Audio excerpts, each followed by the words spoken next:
On January 12, 1946, 4 months and 10 days after the formal Japanese surrender signifying the official end of World War II, thousands of American soldiers marched down Fifth Avenue in New York City. The Victory Parade was America's way of honoring the men and women who sacrificed so much since the United States had been drawn into the war on December 7, 1941. Each one of the soldiers, sailors, and airmen who went off to war had their own very personal experience. Each contributed to the most cataclysmic event in world history in their own unique way. Many returned to the United States and got on with their lives, going back to work and starting families. Many never did come home and still rest in overseas American cemeteries in places like Normandy, Holland, and Manila.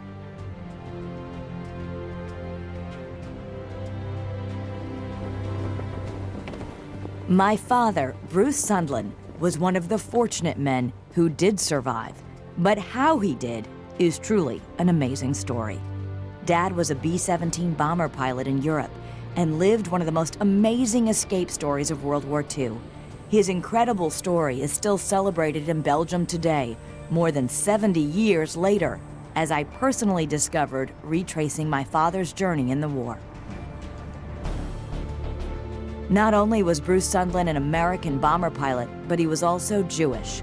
2 strikes against him if he was ever captured by the Germans, who were exterminating Jews all over Europe and also known for their harsh treatment of Allied air crews who were shot down. My name is Kara Sundlin House, and this is Above and Beyond, the true story of Bruce Sundlin, a Jewish-American B-17 pilot, and his incredible escape from Nazi-occupied Europe in World War II.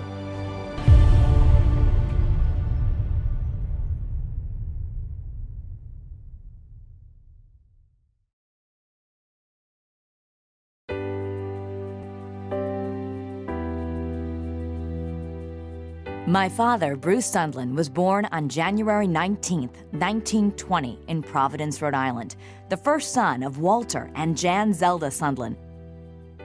We grew up in the Depression. Prior to America's entry in World War II, and perhaps sensing what lay ahead, my dad earned his pilot's license. I was a senior at Williams College.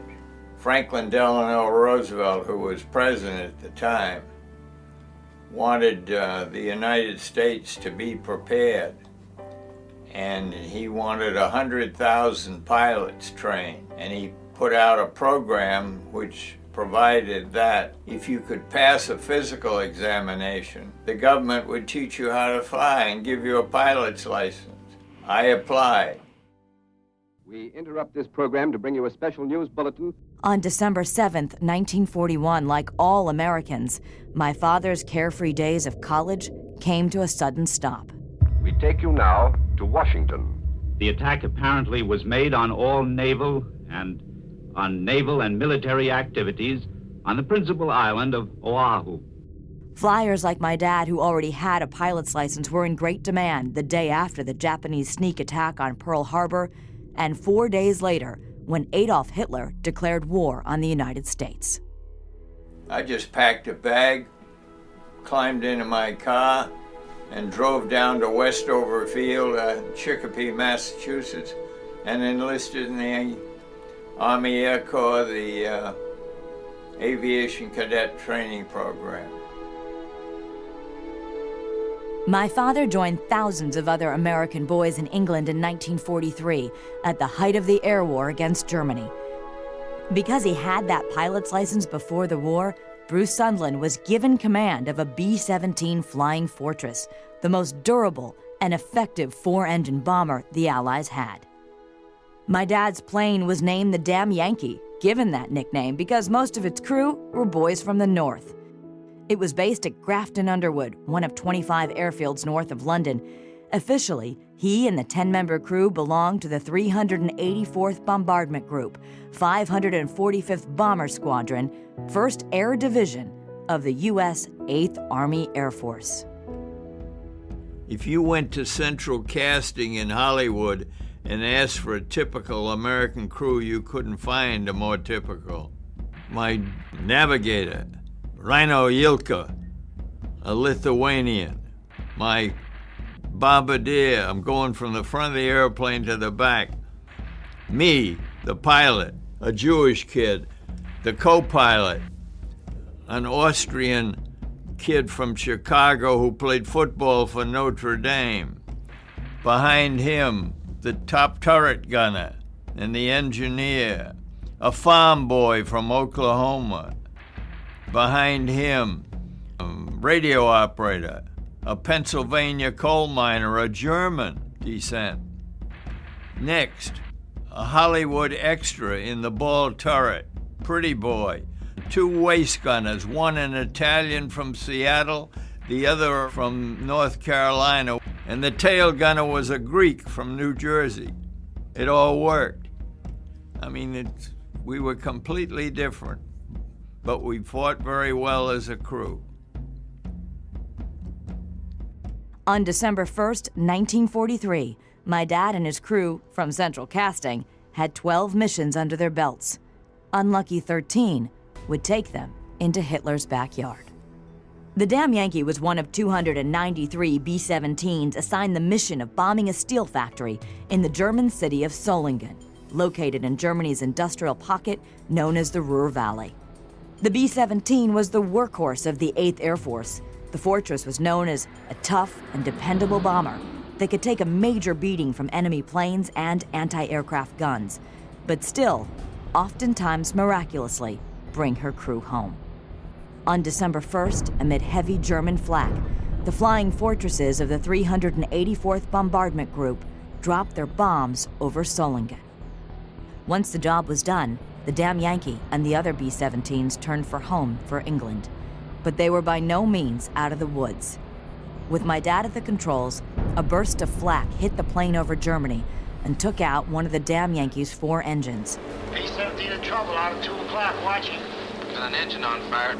As the Yankee turned west over Belgium, and with her airspeed slowing down due to one engine being damaged, she was perfect prey for 2 German fighter planes who pounced on the wounded bomber, killing my dad's tail gunner. There's 2 more diving through the 94th. 3 planes, 9 o'clock, coming around. Keep your eye on them, boys. Coming around to 10. Watch them, Chuck. Keep your eyes open. Yeah. They're breaking at 11, breaking at 11. The crew fought off the German fighters for half an hour. Check that B-17, Chuck, 3 o'clock. Motor's smoking. Fighter's 10:30, coming around. But another engine had also been hit, and it was out too. The Yankee was losing altitude and had dropped from 27,000 feet to 4,000. A few minutes later, the B-17 was down to 1,000 feet and in serious trouble.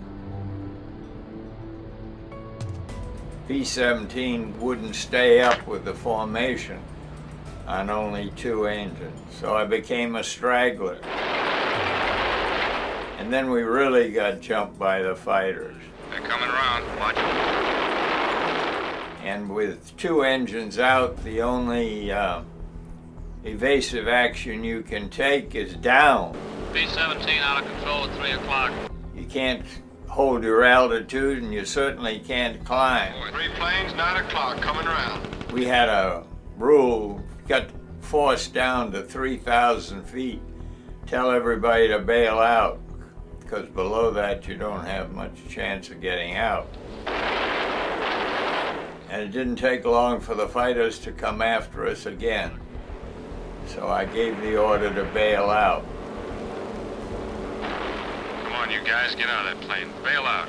There's one. He come out of the bomb bay. Yeah, I see him.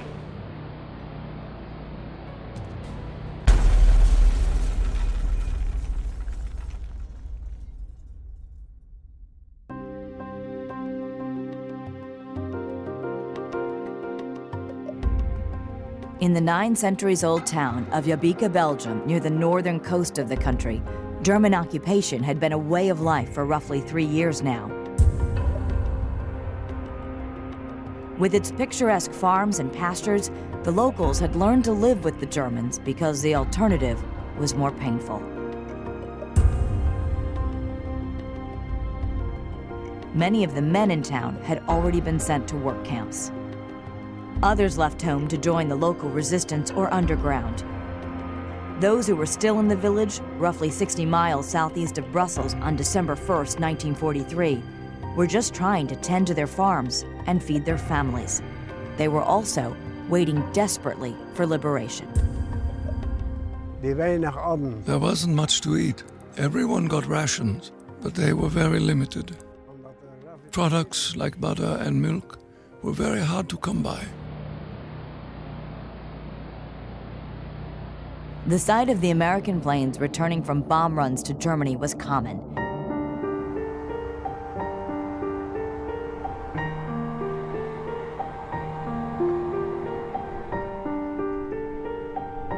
Luke Paco has lived in Yabika his whole life. He was born long after World War II ended, but his interest in that particular day of December 1st, 1943, has been a lifelong passion.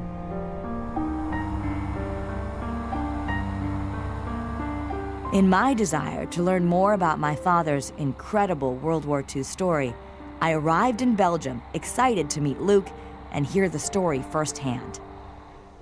My brother Tracy also joined us.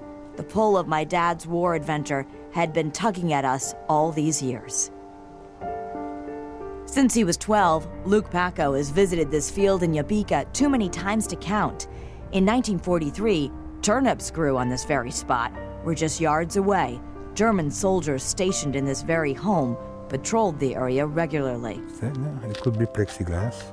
What Luke has found in this field over the past several decades is the result of what happened next to the damn Yankee as 23-year-old pilot Bruce Sundlun shot up B-17, continued to lose altitude, and hurtled toward Earth. So your father turned his plane over here, came over that field, and jammed also. Immediately, he get on the ground, the B-17 make a sharp turn of 180 degrees and turn back over there on that field. With a loud bang, he crashed.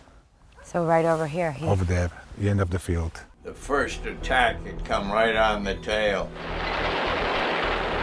Had taken the combined strength of me and the co-pilot to hold the plane at a level flying mode because of the damage that had been done to the tail and the control surfaces. I was the last person to bail out.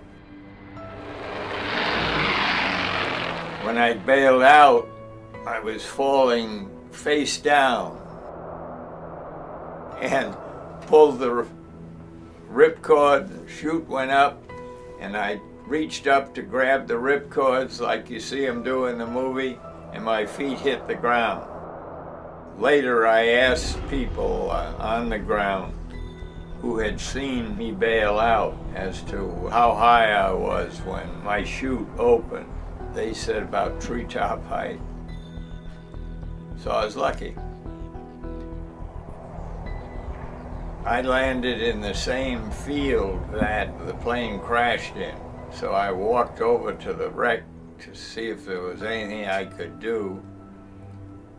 There wasn't.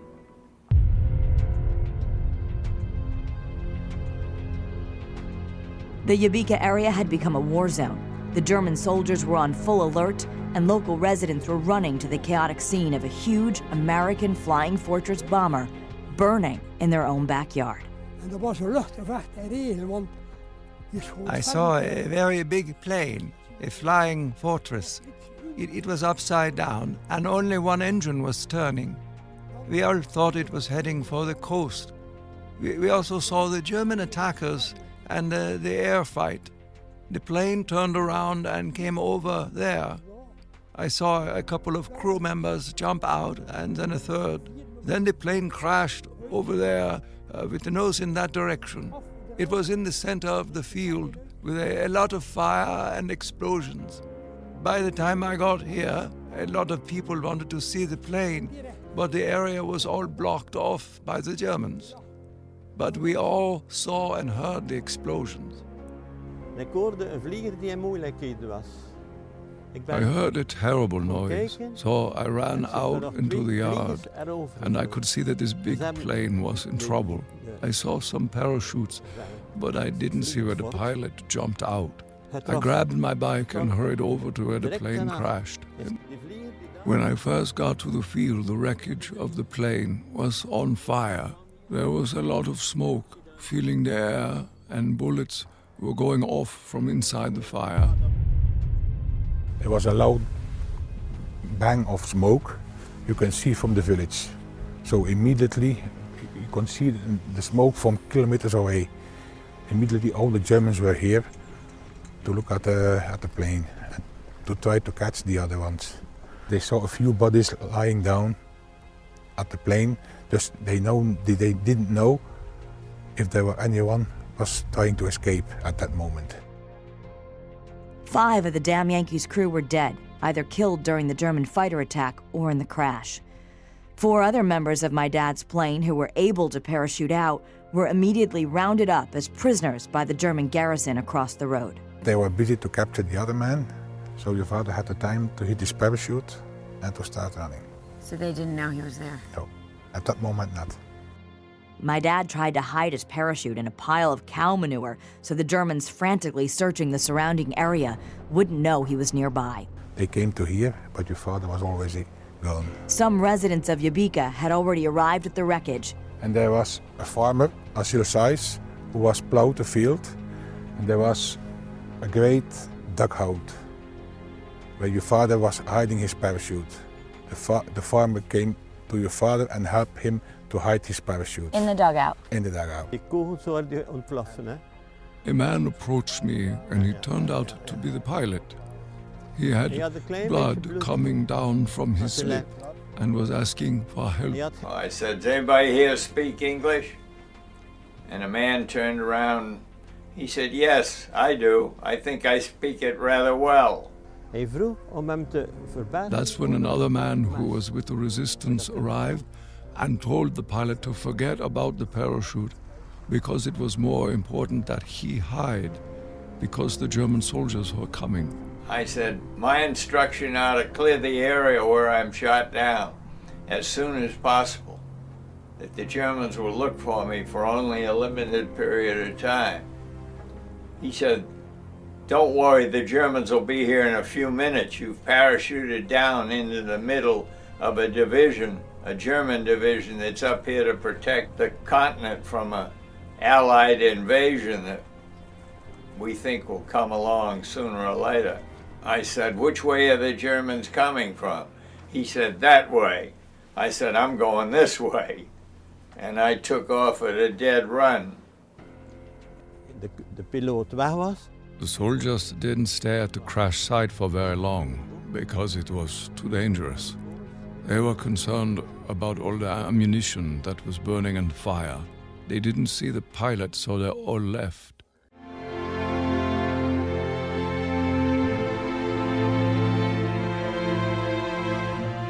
By this time, my father was the only one in his 10-man crew to not be either dead or a POW. In daylight, Bruce Sunland wouldn't have had much of a chance on the run, as German soldiers were swarming everywhere. And then I remembered a book. I remember he told me that he remembered Edgar Allan Poe's The Purloined Letter, that you hide in plain sight. Yes. So I figured I gotta hide myself in plain sight. And I was running down a dirt road with plowed fields on both sides. And I said, if I can get out in the middle of that field and lie down and squirm around in the dirt in one of those ruts, unless you look up that particular row, you'll never see me, because my body will be down below the height of the ruts that were plowed. And that's what I did.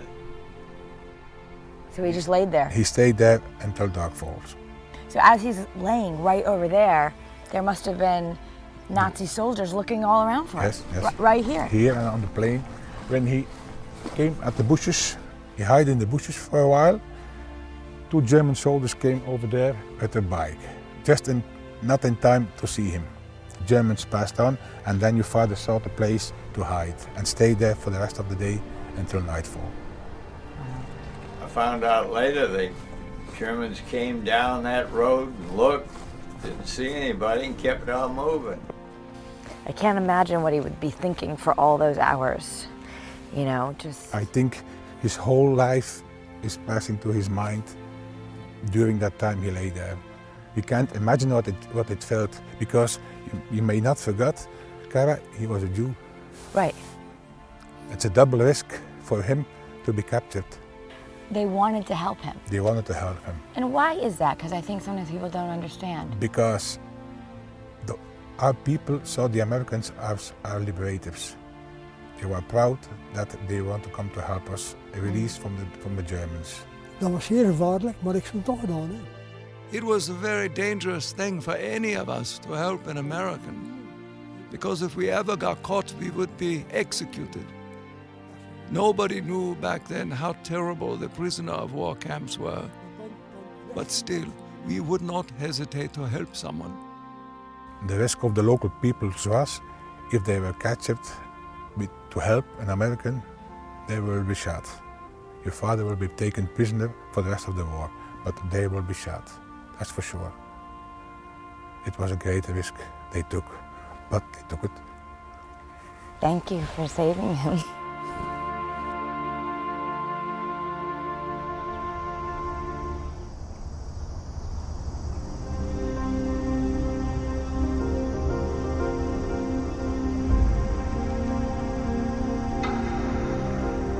On the 1st of December, it was cold.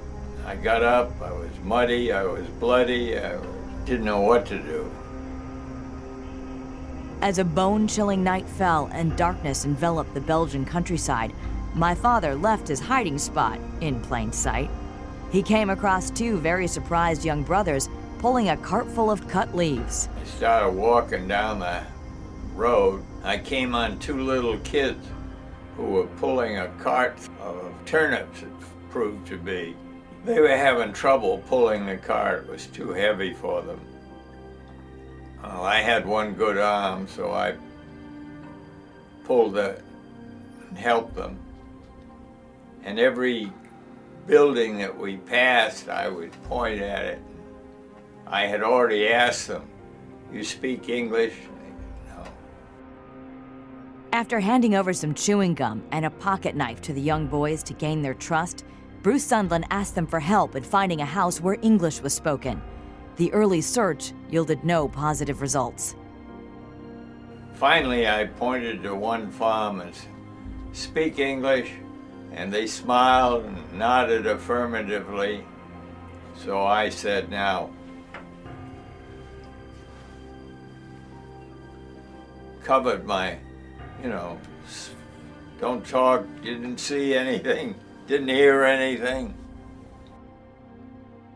My father still didn't know if those who lived on this farm would help him or turn him over to the Germans, who were still looking for any Americans who may have survived the B-17 crash hours earlier. My father didn't know it yet, but a guardian angel was about to appear. That's the man from the gate who met your father that night. I'm Bruce's daughter. Wie dat dan is. Dat is de dochter van de piloot. Ah. En je ontmoette dan daar. Van de piloot, ja, maar ja, dat ben ik hoor. Ja. Als ik anders heb love, Nee. English. English. Thank you for helping save my dad. At the gate of the farmhouse, a wounded Bruce Sundlin found an ally in local resident Veerman Solens, a young Belgian salesman who had just finished installing some equipment at the farm. It was just a coincidence that I was at the gate that night. I don't live here, but when your father showed up here, I let him in. I didn't know that he was an American, but when I saw that he was wounded, I let him in, because I knew that the people who lived here would help him. I went up to this house. I just walked in. I didn't ring the bell or anything like that. I walked in with a Colt 45 in my hand, and the front hall was highly polished linoleum. I hollered, "Anybody here?" and a woman came out, and she saw me dripping mud and blood and on her highly polished linoleum, and she got angry. And she went and ran back to the kitchen and got some newspapers and spread it around, pointed at me to get on the newspapers, which I did. And then she cleaned up the floor. That was her primary concern. Then she started looking me over, and she saw the blood and wounds. He got the chance to wash him up, to eat a little bit, and the farmer's wife thought he was wounded. Yeah. She told him to unleave his upper body. She cleaned his wounds on his right shoulder with alcohol and a toothbrush. Your father told me it was very painful, but well done. And I can still feel it. It hurt. And, but I didn't say anything. And she cleaned my wounds with the alcohol and a toothbrush. And then she took a pillowcase and ripped it into strips and soaked it with some bottle of I don't know what, and made a bandage out of it, the whole right side of my body. And those wounds never became infected, and I recovered from them. And it's all due to whatever that woman did that day, I think. Your father was taken very good care of here. Thank you very much. Thank you.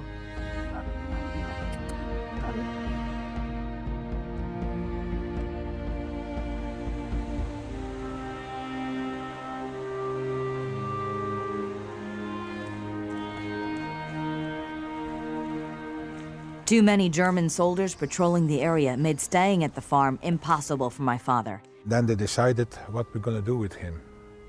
But your father insisted he wanted to escape to England, not hiding any place. I want to escape. So They wanted him to just stay and hide.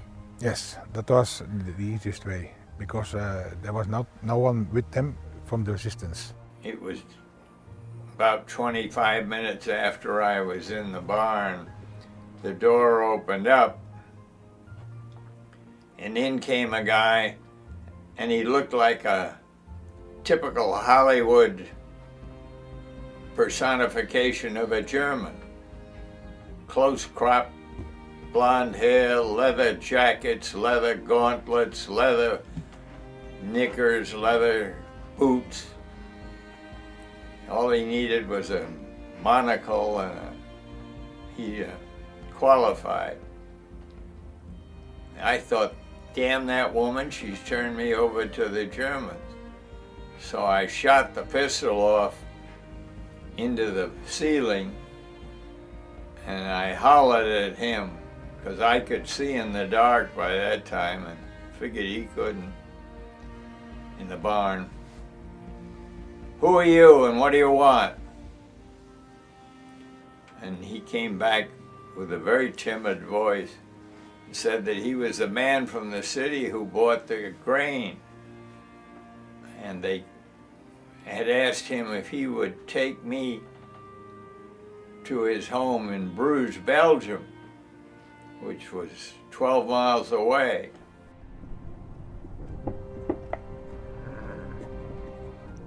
In darkness, dressed in typical Belgian clothes, right down to the wooden clogs, B-17 pilot Bruce Sundlin left the wreckage of the Damn Yankee behind, with 5 of his crew dead and 4 in the hands of the Germans.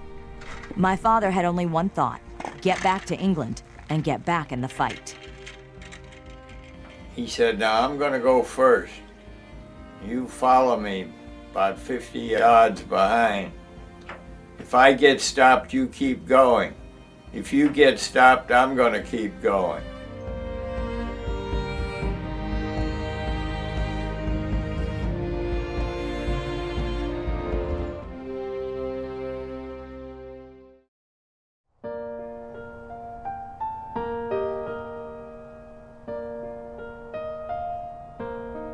Since he was a young boy, Yabika resident Luke Paco has wanted to preserve the sacrifices of my father's crew and the story of the B-17 that crashed in his village.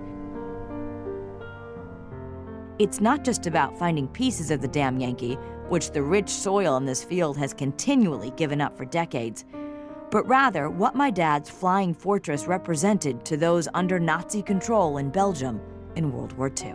I have an enormous respect for all those men who did that. Free Willy. They did it for our freedom. I have enormous respect.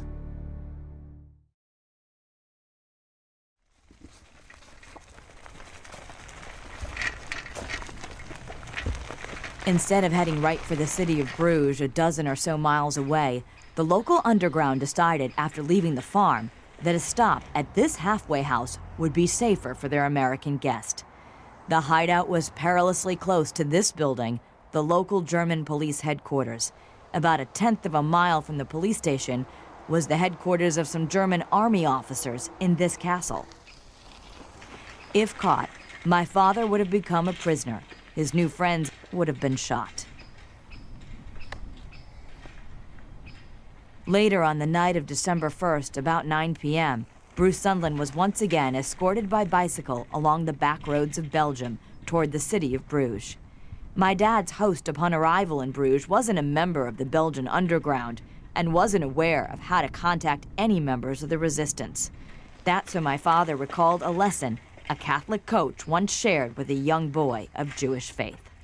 When you kids grow up, you're going to be somewhere where you're not going to know anybody, and you're going to have a real problem. I don't know what the problem's going to be, but you're going to not be able to solve it. And there won't be anybody there from your family or that you know. And you're going to have to get some help, and I'll tell you what to do. You go to the nearest Catholic church, tell the priest what your problem is, and ask him for help. He won't be able to solve your problem, but he will know more people in that area than anybody else, any other single individual. And he'll find somebody who knows something about your problem who can help you.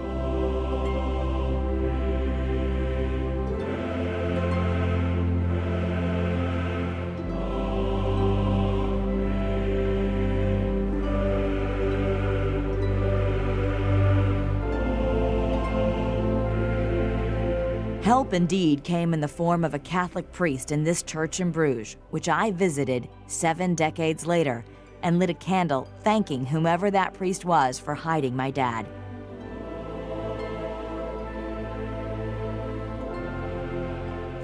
As Bruce Sundlin had learned as a young boy, the local priest did indeed know someone who could help. That someone was a member of the local resistance who provided my father with fake identity papers.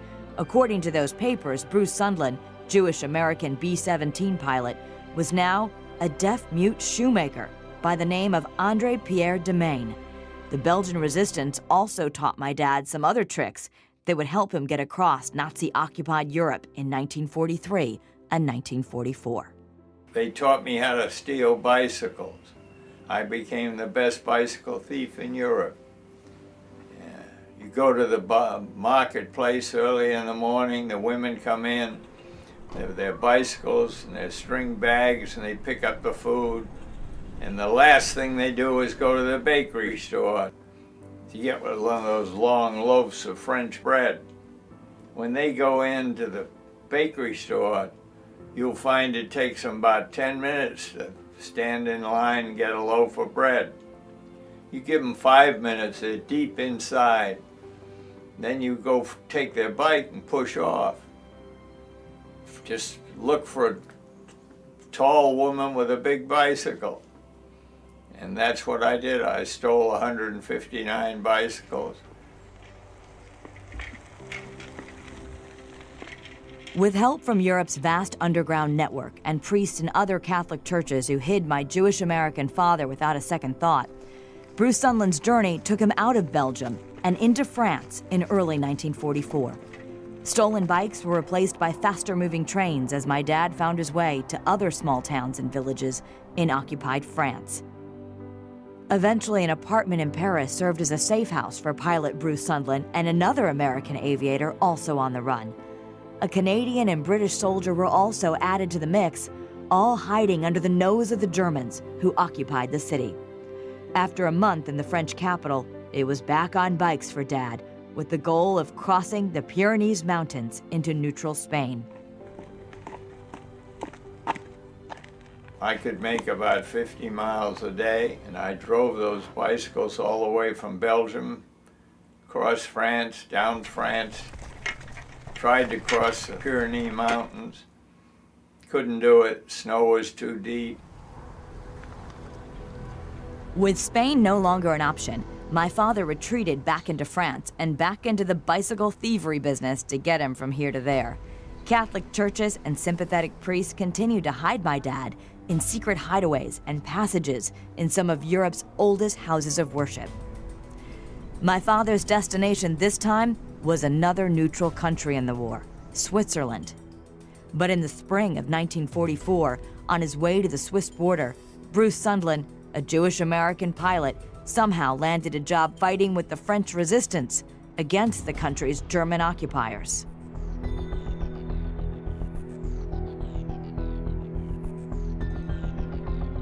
These underground groups attacked the Germans as they moved across southern France, and that's what I turned into. As soon as they got me involved and they found out I was an American officer who spoke French, because I'd learned to speak French by that time, they gave me 35 men, and that was my unit. The French resistance gave him the code name of Salamander. And we were trying to destroy their transport, particularly their fuel trucks. And we'd set the fuel trucks on fire and shoot up the tires and the engines. The Germans would fight back, but we knew the terrain and the campsite tree by tree, and they did not. So we had an advantage. And we were doing very well. In fact, we were doing too well. Fighting with the French resistance was risky for an American, especially one of the Jewish religion. The Germans had turned up the pressure on the underground, killing French civilians every time an attack on their soldiers occurred. While we were sitting outside this school having our lunch, a guy in a motorcycle drove up and he said in French, "Where's the American, Sundlun?" He had my name, rank, and serial number. He came over to me and he shifted to English. He said, "My orders are for you. Your orders are to leave this group immediately. You're 15 miles from the Swiss frontier. Go to Switzerland. The French are not going to sit back and let the German execute their women and children. And if it gets to be a choice between you and women and children, French, they're going to decide in favor of the women and children and turn you over." And the headquarters of the underground had said, "Get out, go to Switzerland, grab a bicycle, take off." And so that's what I did. I slapped him on the back and smiled, told the guys I gotta go to the bathroom, went in the school, went to the bathroom, but I went out the other side of the school and stole a bicycle and made my way down to the Swiss frontier and got me a priest. He got me a smuggler. The smuggler took me across into Switzerland. In May of 1944, Bruce Sundlun, on the run from the Germans for almost 6 months now, pedaled his way into Switzerland on yet another stolen bicycle. The reception wasn't what my dad expected. They said, well, we're Swiss police and you're under arrest for illegally entering this country. You come along with us and you just have to spend, I think it was 18 or 19 days in jail, quarantine, then you'll be turned over to the Americans. It was in Switzerland that Bruce Sundlin was recruited to join the Office of Strategic Services, or the OSS, the forerunner to today's CIA. The Swiss office was run by American Alan Dulles. Dulles liked the fact that my dad knew how to get around Europe. So in the summer of 1944, my father entered the world of espionage and was sent back into occupied France. Dulles assigned my dad the job of communicating with the French resistance and some German officers who were looking to organize the surrender of German forces in northern Italy. My father also helped out by keeping an eye on the invasion of southern France in August. Soon after his final mission in August of 1944, my dad was flown back to England, but B-17 pilot Bruce Sundlin had certainly had an amazing run during that time.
International Red Cross sent a cable to my parents telling them that I was alive and well.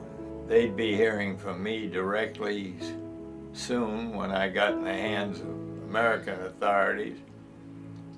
And my mother got that cable, if you can believe it, on Mother's Day. But she said, look, I don't know where Bruce is, but he's not dead. I've never had that feeling for 1 second since he was missing. And we'll hear from him eventually. And then she was right.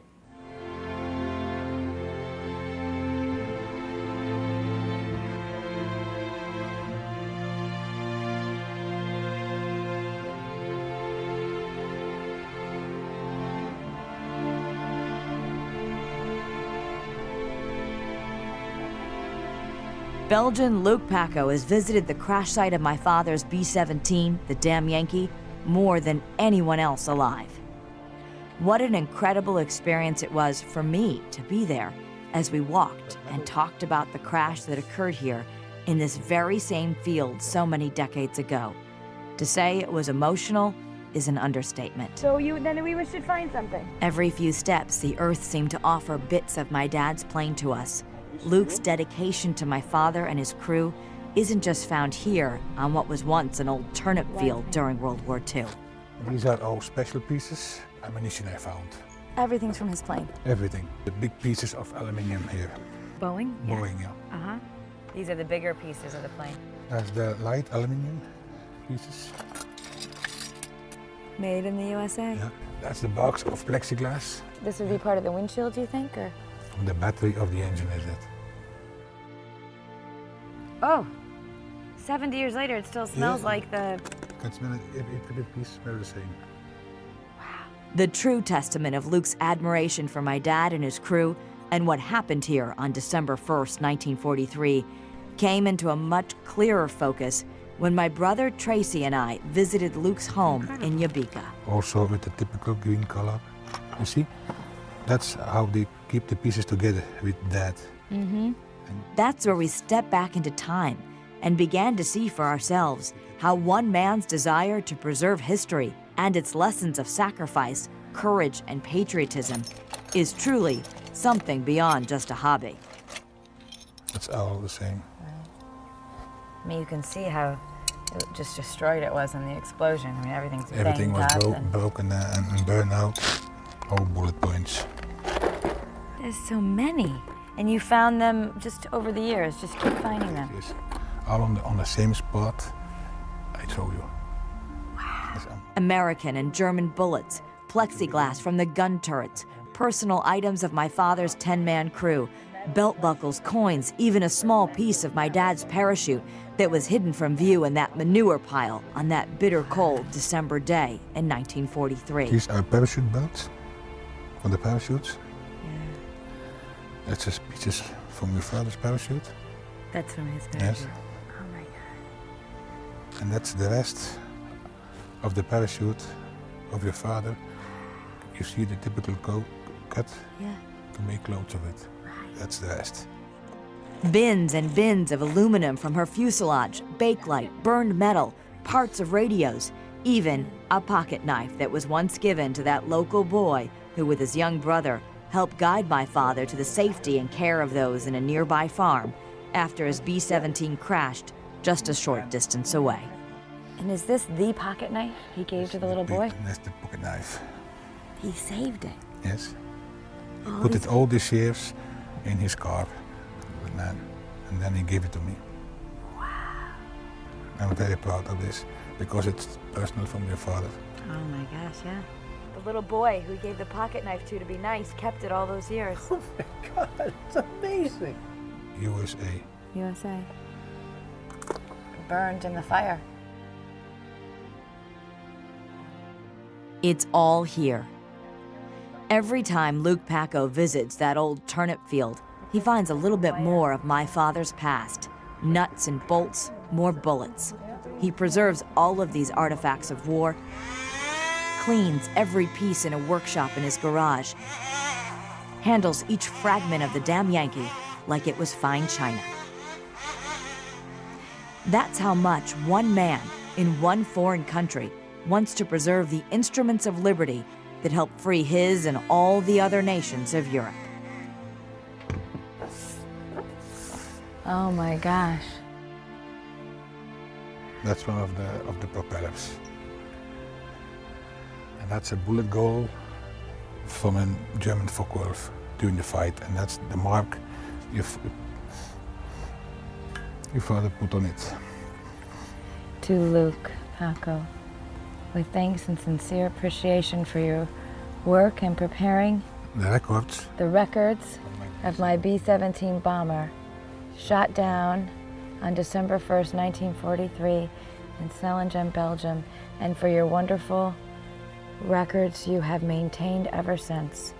Bruce Sunland, Colonel, USA Air Force. Above written April 25th, 2009, when I visited with Luke and his family, accompanied by my wife Susie and your 5 children. Yeah, I can just feel how grateful he was. Yep. Yeah. That's a piece of the wing flap. See? That's a piece of that. They use it to go up and to go down. See? Right. Some guys who lived at the farm where the German guards were staying pulled it away together with the propeller and hide it over there until the war was over.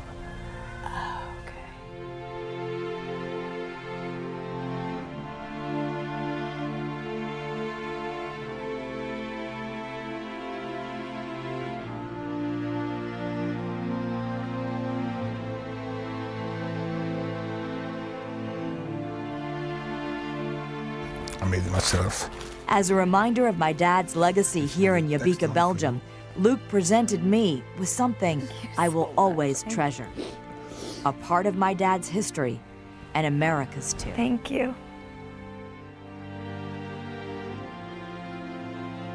Dear Kara, these relics are artifacts of the B-17 Damn Yankee, which your father was a pilot commander of. I found these on the crash site myself, and because of my respect to your father and his crew members, I preserved it with the highest care. With a warm feeling of gratitude for having the honor of having known your father, I would like to give these to you. I hope it grant you a valuable memory to an important period in your father's life. Luke Paco, thank you so much.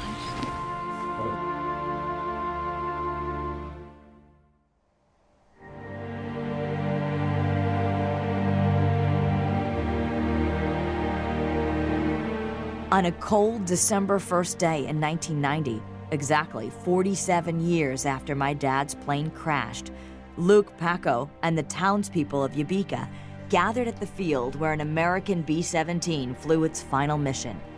They dedicated a simple memorial to the Damn Yankee and its crew.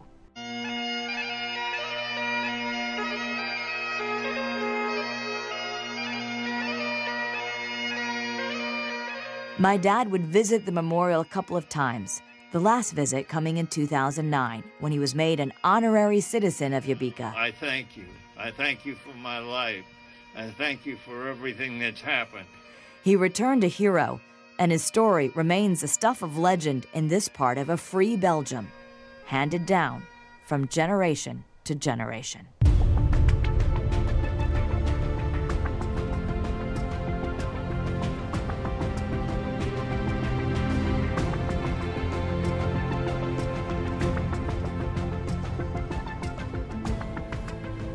On this place, the 1st of December 43, an American bomber Boeing Flying Fortis crashed and 5 men died.